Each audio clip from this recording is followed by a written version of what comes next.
Coming up, I do a full review of the 2017 release In-Game from the British house Rhodes. Stay tuned.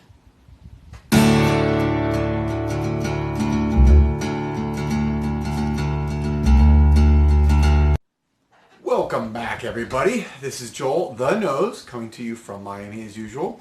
And today I'm going to be doing a full review of the 2017 release from the British niche house called Rhodes, and this is In-Game. And this is an eau de parfum, again released in 2017, and I don't know if many people really know about this. This is kind of found in niche stores or artsy stores. I actually got this at a super artsy kind of unique store in the Wynwood Arts District of Miami that has cool arts and different things and photography, and it's not a fragrance store. So I got this probably about a year ago, and I have to admit it was a blind buy just from smelling it. They had about 4 or 5 other releases from this house called Rhodes, and I smelled this one.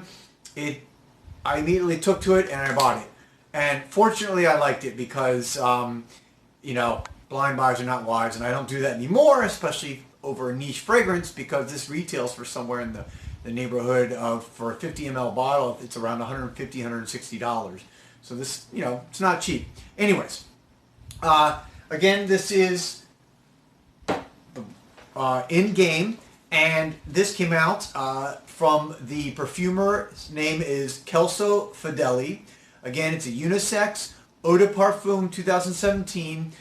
Interesting thing about this house, which is called Rhodes, it's a British house, and it's kind of like actually the concept behind it is it's not a fragrance house per se. It's actually an international lifestyle brand, and that's how they kind of brand themselves. So they don't just do fragrances. They also do books on art and photography, and they're also releasing movies and films. So this is kind of like, they're really trying to go for a real lifestyle here, and fragrance is one of their concepts. So to give you the notes real quickly, this is a very simple fragrance, at least by the notes listed. The top notes listed are Bergamot and Clary sage. The heart notes are blonde woods and cashmere woods. And then the base is vetiver and musk. So, you're talking 6 materials, but I gotta say, I really like what they're doing here. You can see here, just to give it the bottle here, it's very simple, but it's kind of very clean and modern. I like it. It's got a magnetic top. You can see. So it's got a cool top. It's got like a white top, kind of like a translucent, darkish, bluish glass. Very simple. So I will give you a spray. The atomizer is very good. You can see I've used about almost half of it now. So I've been using this. This is, I'll give you a spray here real quick. Okay, so it gives a good atomizer. What's interesting is, well, let me give you. So they describe this, by the way, the company, as it's designed for basically the halls of the corporate elite, like the CEOs and the boardrooms. And, look, that's all marketing. I don't know if that's how it comes across, but I will say this is definitely something I wear to work a lot. This is probably my most common work or office fragrance. It works very well. It projects probably about 10, 12 inches. It's not going to beast out and kill other people. And that's only for about the first probably hour or two. So after about an hour and a half or 2 hours, it goes down to a skin scent. But that skin scent then lasts all day. On my skin, I get the dry down after about 3 or 4 hours, and it goes into that dry down for another good 4 to 5 hours. So when you add it all up, I'm getting about a good 8 to 9 hours on this fragrance.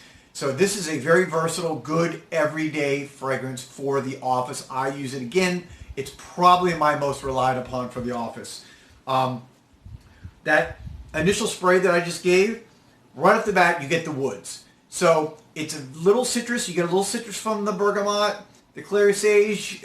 For me, not really getting as much. It goes basically those cashmere and blonde, I was going to say vanilla, blonde woods right off the bat. So what's interesting is most woody fragrances to me, I only get them when it goes down into the base or the dry down. This comes right out of the beginning. It feels like a raw wood, like you're cutting raw wood for a fire. And again, it's unique that way because it opens up straight with that kind of citrusy, woodsy, raw smell. It's very, and then the musk kicks in very quickly with the vetiver. So it comes across as almost animalistic a little bit. And almost like it's some type of like civet or ambergris in there, but it's not. I think it's the musk. And that, I gotta say, I'm kind of attracted to that animalistic or animalic, depending on how you want to say it, scent. So very pleasant. It's not overpowering. It's not pungent. It's very fresh. It's clean. But again, very woodsy. This is an outdoor. I could see, wearing this on a cool night by a fire. But it goes just as well at work every day. So again, and the last thing I would say, other than the fact that it lasts a good 8 or 9 hours, this is a very linear fragrance. So right from the beginning, that kind of woodsy, citrusy top, and then quickly into that kind of musk vetiver, but woods throughout is pretty much the whole time through. When it dries down the last couple hours, the woodsy element goes away for the most part, and it's more of a musk, kind of a sweet musk vetiver base. But this is pretty much a linear. I mean, there is some composition there. I don't mind that. I like it when fragrances, are kind of complex, but I also like it when a fragrance kind of holds its own the whole time because that's what you're getting and you're putting on. So when you get this, if you try it, kind of expect that linear composition. So there you have it. This is my review. Obviously, I already own it. It was a blind buy. I will say I probably will not be purchasing it again just because at the niche price of over $150 for 50 ml, 160 or so, there's other ones I'd like to try. But there you go. If you have any comments or you've tried it or you want to, just talk about it, please leave some comments below. Subscribe if you haven't already. Ring the bell, please. Subscribe. And as I'm always saying now, Santa may even give you some extra gifts in your stocking or under the tree this year if you become a subscriber to Joel the Nose. Who wouldn't want that, guys? Okay? Thanks again, everybody who's already subscribed. Thank you for watching this video, and I hope you're having a wonderful day. Talk to you later.